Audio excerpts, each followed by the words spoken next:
After facing a massive backlash from our Tamil brothers and sisters and from all brothers and sisters from our country, India, Bharat, Tamil Nadu Chief Minister Thiru M.K. Stalin has conveniently given out a statement saying that nobody in DMK should talk about Sanatana Dharma any further, as BJP is trying to twist their comments for political gains.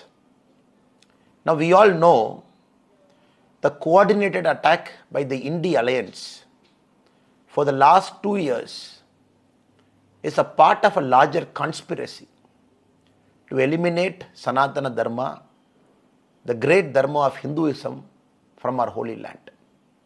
Essentially the group, the bloc called I.N.D.I.Alliance, we all know have joined together only for their selfish gains and for their petty political reasons.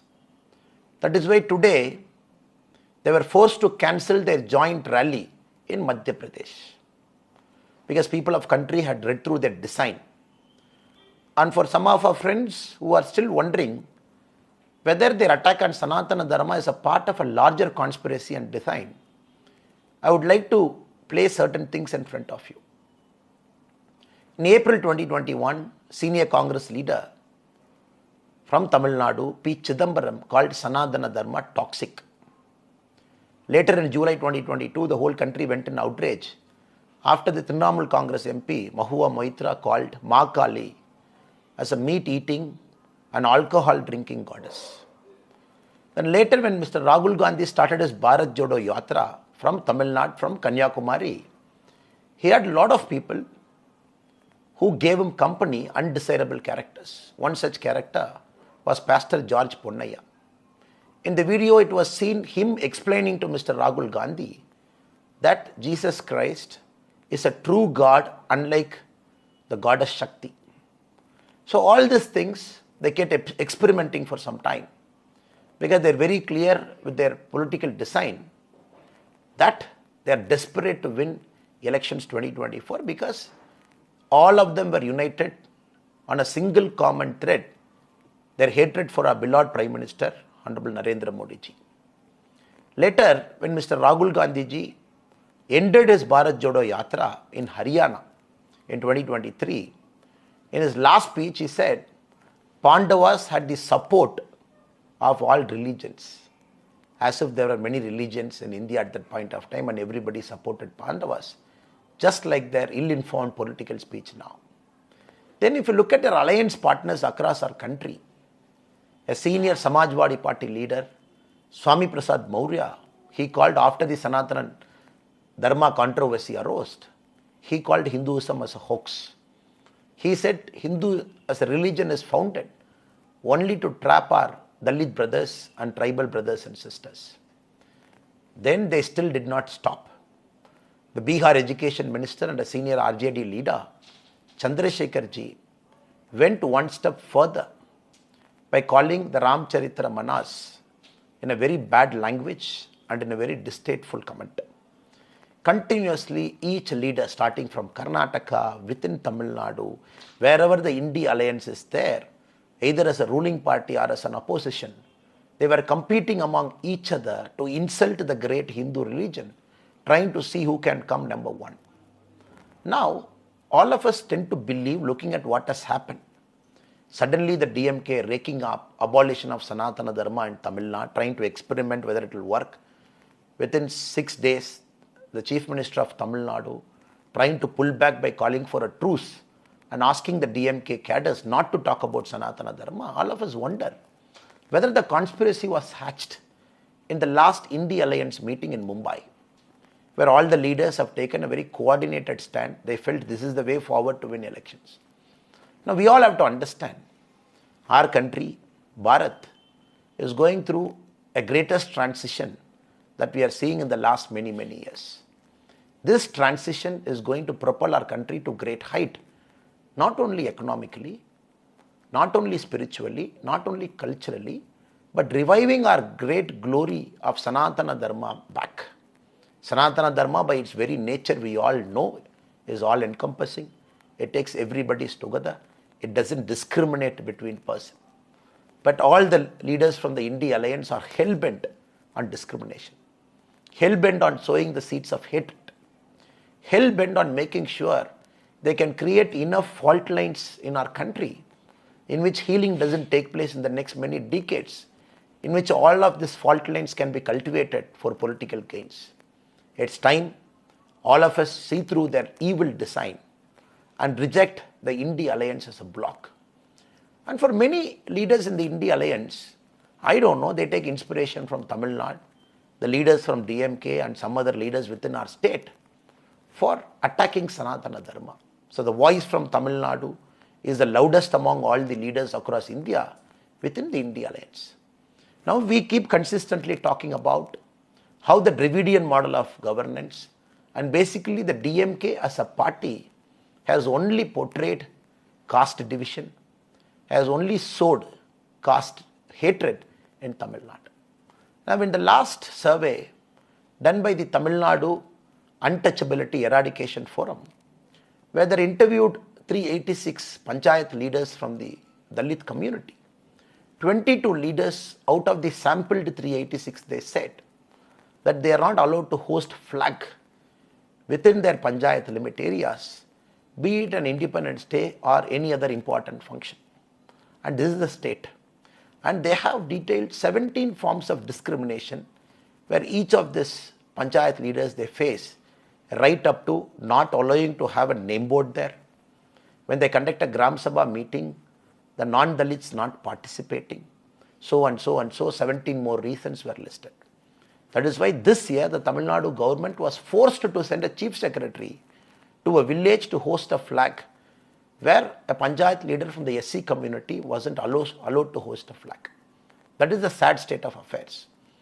In the last report tabled in the parliament by the Ministry of Home Affairs in 2022, talking about the caste-prone areas, districts in Tamil Nadu. Tamil Nadu out of 38, 37 districts are labelled as caste-prone. More than 385 villages are labelled as caste-prone sensitive villages.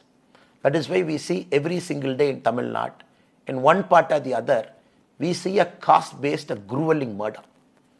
In a place in Pudukkottai, almost 9 months back, a human feces was mixed with the drinking water in the water tank. The Tamil Nadu government is yet to arrest the accused, and they talk about social justice and other things. In Tamil Nadu, we all know, especially after the DMK has come to power, or the DMK has been founded as a party right from 1949, they were experimenting this, and sometimes they have succeeded also. They were able to create enough fault lines in our society, and they were able to reap those fault lines for political gains. Now DMK is hell-bent through the I.N.D.I.Alliance to export this model of hatred across India. That is why after Mumbai, we are seeing a coordinated attack where one party leader in the I.N.D.I.Alliance is competing with the other in talking very stupid things about, without even understanding about, or without even acknowledging what Sanatana Dharma has done for the progress of our civilization. Now, the event getting cancelled in Madhya Pradesh clearly shows that the people of Bharat are united. They have seen through the evil design, they are questioning, and that is why recently, when the I.N.D.I.Alliance, the forum that is supposed to take part in the media debates, when they blacklisted more than 15 journalists, and very clearly we could see their evil design. They don't want to face uncomfortable question in the media, when especially the media anchors question Sanatana Dharma. If the I.N.D.I.Alliance is trying to label one anchor, trying to pigeonhole that anchor into a box called Sanatana Dharma, they are sadly mistaken. Those anchors have raised the voice of common man for a pretty long time, and they are not ready to face the uncomfortable questions raised by those anchors, and simply they have labeled all those anchors as promoting Sanatana Dharma, whereby they will not take part in their debate. So consistently, very clearly, event after event, we see their evil design. They are trying to build a larger narrative that Sanatana Dharma is harmful to our country. So this is the time we should remain very guarded, keep these evil forces at bay, not even give an inch for these evil forces to come back and de-seat our country and take our country backwards, which our Honorable Prime Minister Narendra Modi ji is trying his best with all his might and power to take India back to its glory. Now I want to ask a simple question to my friends from I.N.D.I.Alliance, especially to my DMK friends who talk about the illness of Sanatana Dharma and the Dravidian movement and other things. They have tried to abolish Sanatana Dharma, this and that. We all know Raja Ram Mohan Rai ji. In 1829, petitions after petitions he brought in, whereby he was very vociferous against the practice of sati, and the sati got abolished. Conveniently, the later Lutyens, Delhi historians and the Tamil Nadu, the Dravidian historians, they have forgotten Raja Ram Mohan Ji's contribution, and they talk only about a British viceroy who was there, who abolished sati. Likewise, if we talk about the Child Marriage Act, who played a major role to increase the age of a woman to get married? We all know it is P.M. Malabari ji from Gujarat. 1880, he played a major role. 1891, when the first draft law came, it had his stamp of signature to increase the age of women getting married. When widows were ill-treated, unfairly, not allowed to get married, who gave a voice to them? It is Pandit Ishwar Chandra Vidyasagar ji in 1856. He was very instrumental in getting that act for the Widow Remarriage Act, who is now trying to make sure the marriageable age of women can go up to 21. It is our BJP government and our Honorable Prime Minister Narendra Modi ji. Are these people not Sanatanis? Are these people don't practice Sanatana Dharma? Even in Tamil Nadu, where the very first temple entry movement, for many people, for those people for whom temple entry was denied, who led that movement? It is Vaidyanatha Iyer ji, it is Rajaji Avargal, it is Pasumban Muthuramalinga Devar Avargal. They were the people who led the temple entry movement in the Madurai Meenakshi Amman Kovil. Conveniently, after 1967, when DMK came to power, all the history books were rewritten and all their names were not there. It was shown as if only certain people belonging to the Dravidian movement were instrumental in taking people into the temples. Hitherto, they were not allowed to enter till then. Now, this is a large part of evil design. History books were rewritten for a long time, and even in Tamil Nadu for a pretty long time, the historians with the Dravidian character have completely messed up. They have completely rewritten what has happened, especially between 1900 and 1940. Now, this is something that BJP government, Honorable Prime Minister Narendra Modi ji is trying to undo all the damages the Lutyens historians have done for India. It will take some time. The work is on. We are also waiting and watching that the old history, the original history will be rewritten back, and at least our children will be able to read that. So I would like to make an appeal to my friends from DMK that since you have learned a very hard lesson now, touching Sanatana Dharma will backfire on you very badly.